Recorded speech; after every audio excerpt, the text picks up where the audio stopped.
ಆಟೋದಾಗಿರೋದು ಈ ಕಡೆ ಗಮನ ಕೊಡ್ರಿ. ಬೆಂಕಿ ನಮಗೆ ನಮ್ಮ ಬದುಕಿಗೆ ಬೆಂಕಿ ಇದ್ದೀವಿ. ನಾವು ನೆಲವಿನಿಮೆ ಸ್ವಲ್ಪ ಬಿಸಿಲಾಗಿದ್ದೀವಿ. ಆ ಬಿಸಿಲಿನ ತಾಪ ನಿಮಗೆ ಬೆಳಿಗ್ಗೆ ತಿಂದು ನಮಗೆ ಹೊಟ್ಟೆ ಸಂಕಟ ಆಗಿದೆ.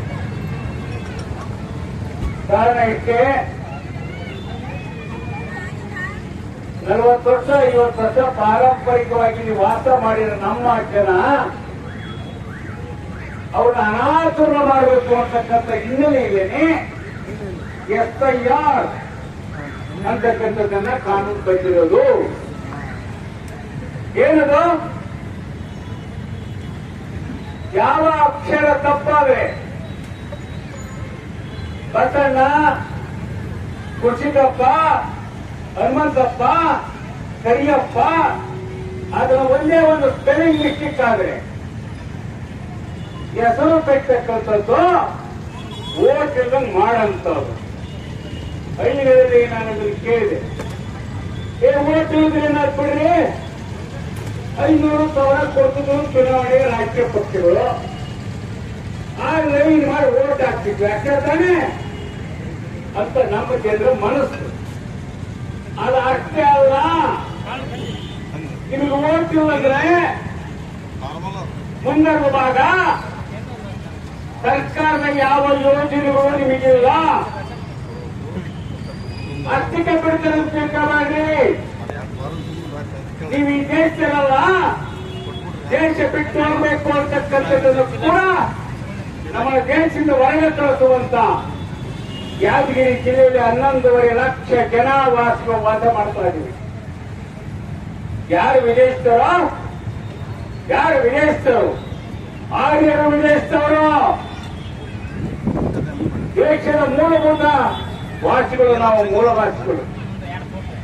ಹುಷಾರ್, ಈ ಕಾನೂನಿಂದ ಈಗಾಗಲೇ 6.5 ಕೋಟಿ ಜನರನ್ನ ಭಾರತದಲ್ಲಿ ಅಭ್ಯರ್ಥಿ ಮಾಡಿದ್ದೀರಿ, ಅನಾಥರನ್ನ ಮಾಡಿದ್ದೀರಿ. ನಾವು ಇದನ್ನ ಸಹಿಸಕ್ಕೆ ಸಾಧ್ಯ ಇಲ್ಲ. ಕರ್ನಾಟಕದ ಹುಡುಗಾಟ ಮಾಡಿದ್ರಲ್ಲ,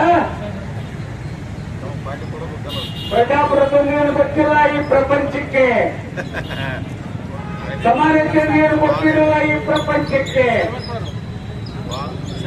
ಬಸವಾದಿ ಶರಣರು ಸಂಸತ್ತನ್ನ ಅನುಭವ ಮಂಟಪದ ಆಧಾರದಲ್ಲಿ ಸಂಸತ್ತನ್ನ ಕಟ್ಟಿದವರು. ನಾವು ಸಮಾನತೆಯನ್ನು ಕಲಿಸಿಕೊಟ್ಟವರು. ನಾವು ಕಳಬೇಡ, ಕುಲಬೇಡ, ಉಸಿಗೆ ನುಡಿಯಲು ಬೇಡ, ಕತ್ರ ಈ ಸೆಕ್ಷನ್, ಸುಳ್ಳೆಲ್ಲ ಆ ಸೆಕ್ಷನ್, ನಿಂದನೆ ಮಾಡಿ ಈ ಸೆಕ್ಷನ್ ಅಂತೇಳಿ 950 ವರ್ಷಗಳ ಹಿಂದೆ ಪಾಠ ಮಾಡಿ ನೆಳೆದಾಡಿದ ಭೂಮಿ ಇದು. ಹುಷಾರ್, ನರೇಂದ್ರ ಮೋದಿಯವರ ಹುಷಾರ್. ಕರ್ನಾಟಕವನ್ನು ಕೆಳಬೇಡಿ, ಒಂದೇ ಒಂದು ಓಟನ್ನ ನೀವು ಕಳೆದ್ರೆ ನಾವು ಬಿಡಲ್ಲ. ಇದನ್ನ ತಿಳಿಸಲಿಕ್ಕೆ, ಇಲ್ಲಿಯ ರಾಜ್ಯ ಸರ್ಕಾರಕ್ಕೆ ಎಚ್ಚರಿಕೆ ಕೊಡಲಿಕ್ಕೆ ನಾವು 5 ಕೈಯಿಂದ ಜಾಥಾ ಪ್ರಾರಂಭ ಮಾಡಿದ್ದೀವಿ.